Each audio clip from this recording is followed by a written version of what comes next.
This game right here is called Animal Walk. It can be used for grades K through 2 and modified for 3 through 5 as well.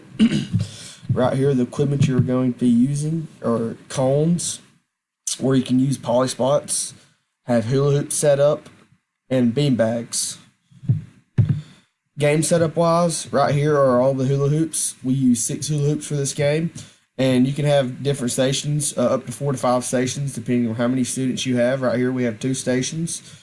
Try to have about 3 students at a station, so a lot of students can get repetition in. Right here, they start at the cone, which will be color coordinated with this cone right here. One student will start out by putting the ball on their back if we are starting out with a bear crawl. So we're going to be doing animal walks to this cone. So this student right here will bear crawl all the way to this cone with a beanbag on their back. If they end up bear crawling and the beanbag falls off of their back on the way to the cone, they have to start back over at this cone. Once they've completed the bear crawl with the beanbag on their back, they'll get right here and they will underhand toss the beanbag into any 6 of these hula hoops. You will have six beanbags at each station.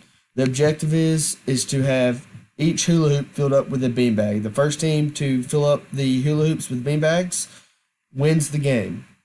You can modify this game with different stuff, such as change the type of fitness walk. So you can do a bear crawl, a duck walk, crab walk, anything you want to do. You can do skipping or anything.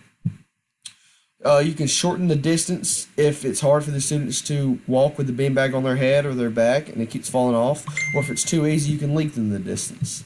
Use different types of throws or tosses, so underhand throws, overhand tosses, and you can use different size hula hoops for this, which is we used smaller hula hoops to make it more of a challenge. Management wise, you want to have all the equipment set up for the students beforehand because there's a lot of hula hoops, bean bags that need to be set out, and you want to get as much play time as you can. Make sure students have all eyes on you and ears open when you're explaining this game. A whistle used for cadence is what we use. Make sure sportsmanship is being used throughout the game. Everybody's being fair with each other and encouraging.